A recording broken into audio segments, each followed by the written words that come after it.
You see, he had a small joke against the Muslims about polygamy. You see, he says Islam allows you to marry four.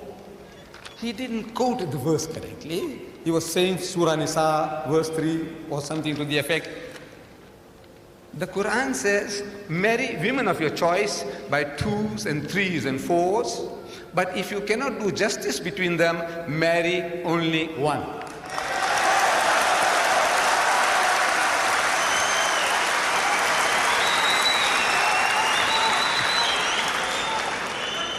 The only religious book, I'm saying the only religious book on the face of the earth, which has this expression, marry only one, is the Quran. There is no other book on earth.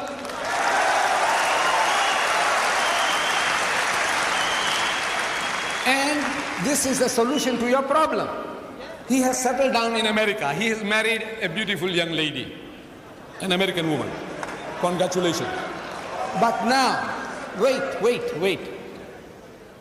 The American statistics, they tell us there are 7.8 million more women than men in America. That's almost 8 million more women in your country, sir, the land of your domicile. 8 million women who can't get husbands. If every man in America got married, there'll still be 8 million women who can't get husbands. I'm asking, in this book of God that you are boasting about, what is the solution to your problem?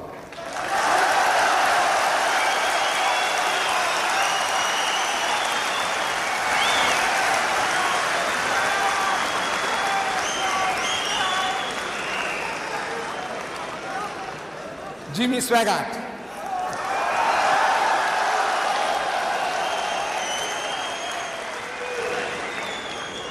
If you get the tape is available. Jimmy Swaggart, Anu Sharosh, the tape is available. You can get it before you go. They are 8 pounds each. Jimmy Swaggart, if you see this debate, at the outset, he's also having a laugh at our expense. He says, you know, Mr. Deedat, he says, you know, we had a chat in the waiting room, and Mr. Deedat says that the Muslim can have 4 wives. Islam allows 4 wives. He just corrected me, said up to 4. I said, well, Mr. Deedat, Christianity only allows us 1, so I had to get the best on the first shot. But you see, Christianity allows us only 1. And I had to choose the best.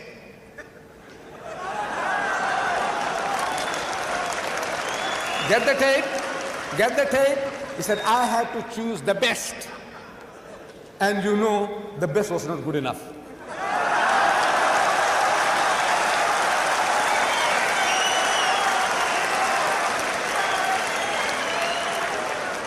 Look.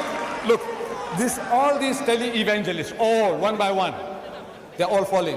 Reverend Marvin Gorman, an evangelist, you know, tele-evangelist, he appears on television, tantalizing millions. He was caught with a prostitute.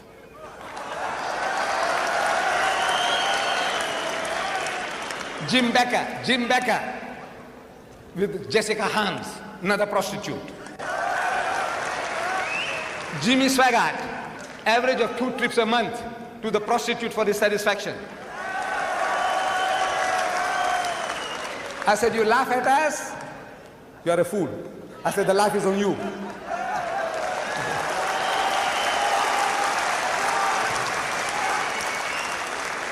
You Americans, you have a problem. You Britisher, you have a problem. You French, you have a problem. You Germans, you have a problem. And to these, there are no solutions in your book. No solution. Islam gives an answer to your problem.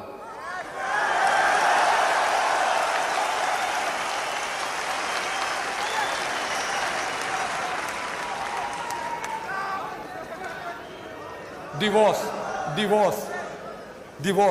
Brother Shorosh was talking about divorce. You know how the Muslims.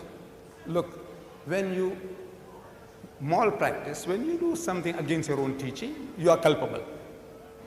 No doubt the general Muslim community seems to have got that idea that when you want to divorce your wife, you just have to say talaq. But he's supposed to have known the Quran. There is a chapter in the Quran, the whole chapter is called Surah Talaq, meaning chapter divorce. You must have read it. Surah Talaq. Talaq means divorce.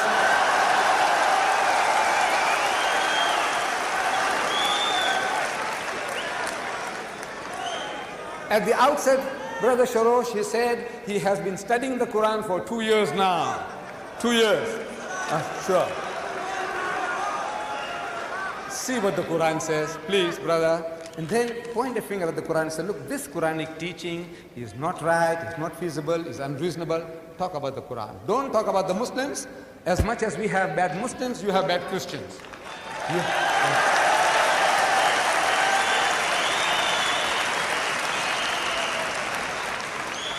He also quoted a Quranic verse, La ikraha fid din, which means there is no compulsion in religion. Compulsion is worthless.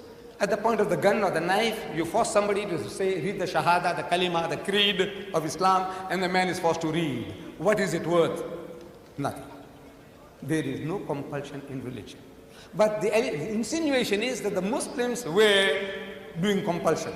I said, look, my brother, Sharosh, you are a proof that the Muslims didn't use any compulsion for 1,400 years.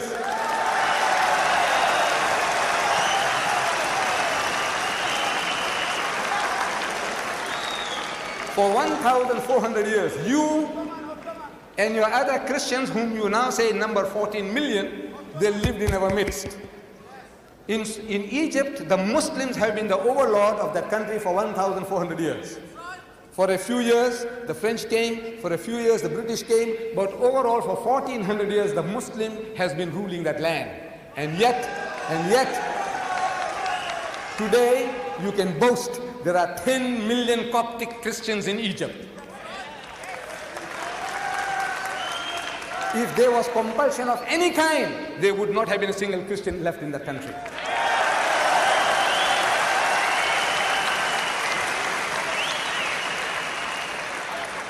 The Muslims ruled Spain for 800 years. 800 years. We, because we failed to deliver the message, we were kicked out. We were kicked out. Shame on us. We didn't fulfill our obligations. But if they had used any type of force, even economic force, for 800 years, there would not have been a single Christian left in that country.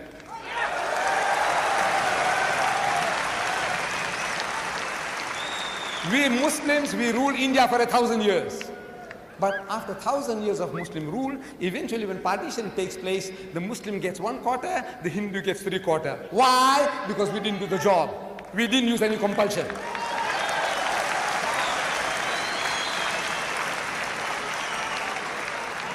And which Muslim army went to Indonesia? Which Muslim army went to Nigeria? Which Muslim army conquered the east coast of Africa? Which Muslim army? Today, the Britisher and the American, he's coming towards Islam. I want to know what sword? What sword? What sword is the Muslim using? The sword of the intellect. George Bernard Shaw, he said, if any religion has a chance of conquering England, nay Europe, within the next 100 years, so that religion is Islam.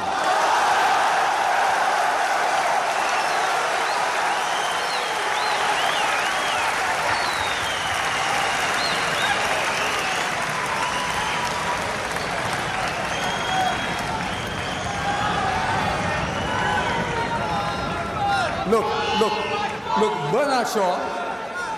Bernard Shaw had the foresight, he could see. But we Muslims, we have failed Islam. Wallah, we have failed.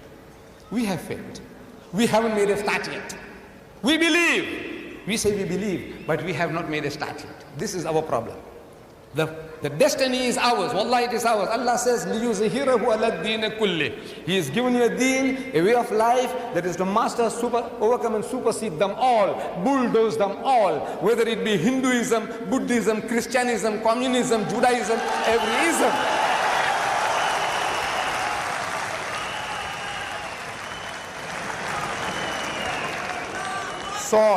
Sword. I'm asking, what sword? Thomas Carlyle. Thomas Carlyle in 1840, he delivered a series of lectures here in the UK. In England, Thomas Carlyle, one of the greatest thinkers of the past century. Thomas Carlyle. And he says, the sword. He said, the sword indeed. But where will you get your sword? He said, every new opinion at its beginning is precisely in the minority of one. In one man's head alone, there it dwells as yet. That he take a sword and try to propagate with that will do little for him. He said, first you must get your sword. And how do you get your sword? Through the intellect, through reasoning. Udu ila sabili rabbika bil hikmati. Allah says, invite all to the ways of thy Lord with wisdom, the sword of the intellect of wisdom. Wal maw'izatil hasanati, and with beautiful preaching. Wajadilhum billati ahsan, and reason with them in the ways that are best and most gracious. This is the sword.